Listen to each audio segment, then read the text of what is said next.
My emergency fund has saved me countless times. I have not used a credit card for emergencies in the last 3 years. In this video, I'm gonna go over why you need an emergency fund, how much you need for your emergency fund, and where exactly you should put it. Keep on watching. An emergency fund is not going to solve all of your problems, but an emergency fund is definitely a good way to start your financial journey. What exactly is considered an emergency fund? So I wanted to get through a couple things that are definitely not an emergency fund, and here are some examples. So number one, an emergency fund is definitely not a one-size-fits-all model or an amount. Just because your friend saves, $2 for their emergency fund doesn't mean that that fits for you. Just because your coworker saves $50,000 for an emergency fund doesn't mean that that's what you need. All emergency funds are catered to what you are going through in your present day, what you have going on, how many family members you're supporting, how much bills you have, all that stuff. And it's definitely different from person to person. Emergency funds are not planned purchases. So if you want a Gucci bag, or you're trying to buy a car, or you're trying to buy a house, those are completely separate things that should be completely separate in your budget. You can literally start saving $100 and start building from there to fund your emergency fund. It's not, like I said, a one size fits all, and it's definitely not something that you need to start with $5,000 with in order to call it an emergency fund. It's important to remember the reason for an emergency fund. It's so that you can focus on the emergency at hand and not try to figure out how exactly you're going to pay for the emergency fund. That is why emergency funds are like my all-time favorite thing to talk about, because I, for one, needed emergency funds in my whole early 20s.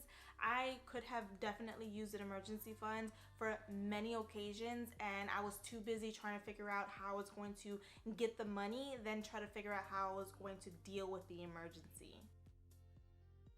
You may be wondering why you would need an emergency fund, and let me just say it's basically a proven fact that every single person is going to go through some sort of an emergency in their lifetime. Whether it's a loss of income, maybe a family emergency, maybe you lost a family member, maybe it's a kid emergency, you have kids and they are going through something, maybe you lost a pet and that is something you need to take care of, maybe it's a medical emergency and you have to pay out of pocket, maybe it's even a car emergency where you have a car accident, or maybe you need new tires. Whatever the case is, you're always going to need money for an emergency one way or another. Why not put money aside specifically for these emergency situations that arise when you least expect it? Let's quickly go over some non-emergency situations that we can quickly realize, wait a minute, this is not an emergency. So renovating your home, or getting new upgrades in your home, buying new furniture, seeing your friend Jessica in Tulum and her having a blast with her family and her friends, and now you want to join in and go ahead and get those pictures for Instagram. That is not an emergency. And it's really important to realize what is truly an emergency and what just is truly a want. Where should you put an emergency fund? Emergency funds are something that you need to have access to quickly. So you don't want to have it under your bed, or in the attic, or in your grandma's house that lives, across town, or maybe in another state. You want your emergency fund to be very easily accessible in the event of an emergency, but not as accessible like in your bank account where you can just swipe and use those funds for everyday spending. I personally put my emergency fund in a high yield savings account with Capital One 360. It typically takes about 24 to 48 hours, depending on the day that you request the money, to access the emergency fund. I choose to keep it here because it has a higher interest rate than a normal savings account, and if I have it in a checking account, it's definitely not generating any type of interest. So that is the reason why I keep it there, so at least it's generating some type of income every single month. What I would suggest you do is take your emergency fund and put it in a completely separate checking account. That way, your money is easily accessible with a debit card. You can go to an ATM machine and take out the money on the same day. And it's a different checking account than your everyday spending. So that means that you're not going to dip into that account with your everyday spending. If you keep your emergency fund in your checking account that you use on a daily basis, what's going to happen is you're eventually going to touch your emergency fund, because in the back of your mind, you know you have X amount of money in there, and before you know it, you're going to go through your emergency fund, or you're going to continue seeing yourself trying to catch up and trying to put the money back in there because you used it on XYZ. So I would suggest you putting it into a separate checking account that has nothing attached to it. You only have your emergency fund in there, and you only use it with emergencies. Deciding how much your emergency fund should be is definitely something that you have to sit down and you have to think about, and you have to really put your situation on paper and just try to figure it out for yourself and for your family. There's different variations of what an emergency fund should look like. Susie Orman says that 8 months is generally a good emergency fund. Dave Ramsey says $1,000 is a good emergency fund, and I personally, I believe that an emergency fund should be what you bring home, like your checks, your every 2 week or every week or every month paychecks for 3 to 6 months. Now, everyone is different and everyone's going to say different things when it comes to an emergency fund. So it's important to know what's important to you and what makes you comfortable and having in your bank account. I can't tell you that you should have $10,000 in your bank account when you personally want only $3,000 and that's what makes you comfortable. Everyone is different, but if you don't have an emergency at all, then I suggest starting with 2 weeks of pay. So let's say you get $1,000 every 2 weeks, then I suggest starting to save $1,000 first.